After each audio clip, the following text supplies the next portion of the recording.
यहाँ पे कन्वर्जन की बात कर रहे हैं, एनिलीन टू ब्रोमोबेंजीन, ठीक है। फिर उसके बाद हमसे क्या कह रहा है, फिर हमसे कह रहा है इथाइल क्लोराइड से किसको बना रहे हैं, प्रोपेनोइक एसिड। अच्छा ठीक है, चलो बना लेते हैं, बहुत ईजी है। पहले एनिलीन को देखें और एनिलीन को देखते हैं।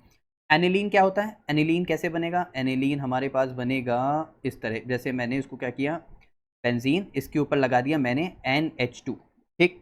अब मुझे यहाँ से जाना है ब्रोमोबेंजीन। ब्रोमोबेंजीन कैसे बनेगा, ये रहा बेंजीन, बेंजीन के ऊपर लगा दिया ब्रोमो। देखो ब्रोमोबेंजीन बनाने के हमारे पास 2 रिएक्शंस रहती हैं, एक गैटरमैन्स रिएक्शन, गैटरमैन्स रिएक्शन, और दूसरा हमारे पास होती है सैंडमेयर रिएक्शन। कैसी रिएक्शन होती है बच्चों, सैंडमेयर रिएक्शन। अच्छा ठीक है, अब यहाँ से ध्यान देते हैं, जैसे मैंने इसको ट्रीट करा है, पहले मुझे इसको देखो, तुमको अगर बेंजीन वाला कोई भी कंपाउंड चाहिए, बेंजीन, हमेशा इसको एक काम करो, हमेशा सबसे पहले इसको कन्वर्ट करो बेंजीन, बेंजीन डायएजोनियम में। इसमें कन्वर्ट करो बेंजीन डायजोनियम में। कैसे, तो हमारे पास बेंजीन ये रहा, ठीक। अब हमें चाहिए डायजोनियम, तो हम यहाँ पे आता है N2+, और क्या होता है क्लोराइड, तो बेंजीन डायजोनियम क्लोराइड। सबसे पहले इसमें कन्वर्ट करो, देखो बेंजीन ये रहा, डायजोनियम ये रहा, क्लोराइड हमारे पास ये रहा, ठीक। अब इसमें कैसे कन्वर्ट करेंगे, उसके लिए बहुत सिंपल स्टेप है, आप लोग को सिर्फ यहाँ पे लिखना है NaNO2 + HCl, ठीक। इसके अलावा हमें कुछ नहीं लिखना है।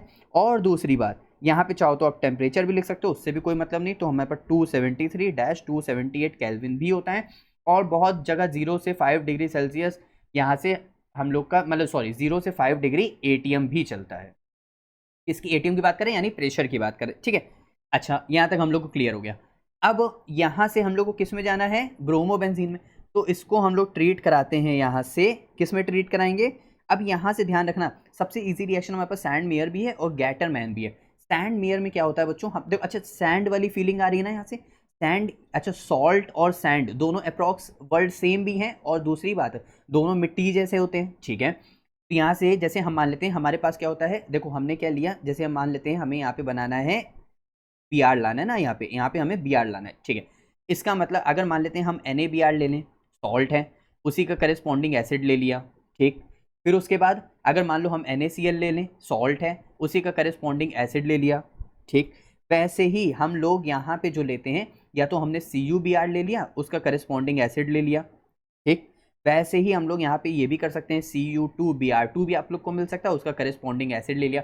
तो अगर आप लोग को सॉल्ट मिल रहा है तो वो सैंडमेयर में जाएगा, अगर आपको उसकी जगह सिर्फ मेटल मिल रहा है, जैसे मान लेते हैं हमने सिर्फ कॉपर ले लिया, HBr ले लिया, तो वो हमारे पास गैटरमैन्स रिएक्शन में जाता है, ठीक।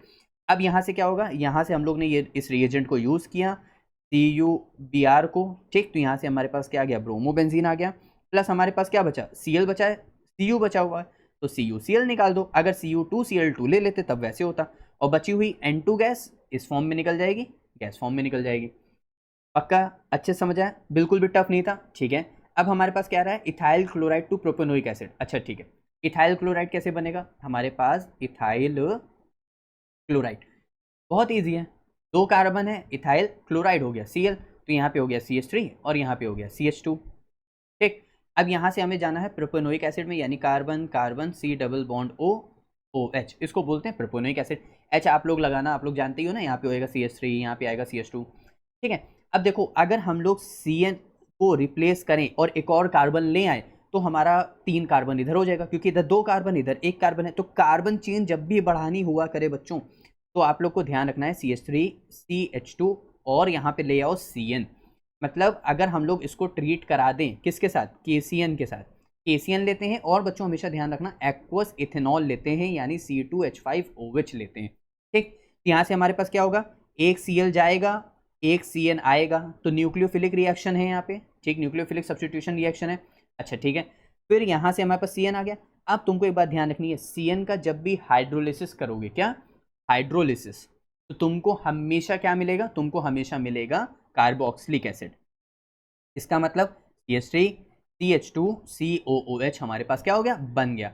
अब तुमको एक और बात यहाँ से ध्यान रखनी है बच्चों, अगर CN का तुम हाइड्रोलिसिस करते हो तो तुम लोग को मिलता है कार्बोक्सिलिक एसिड, अगर साइनाइड का यानी CN का तुम रिडक्शन करते हो तो तुम लोग को मिलेगा अमीन CH2NH2।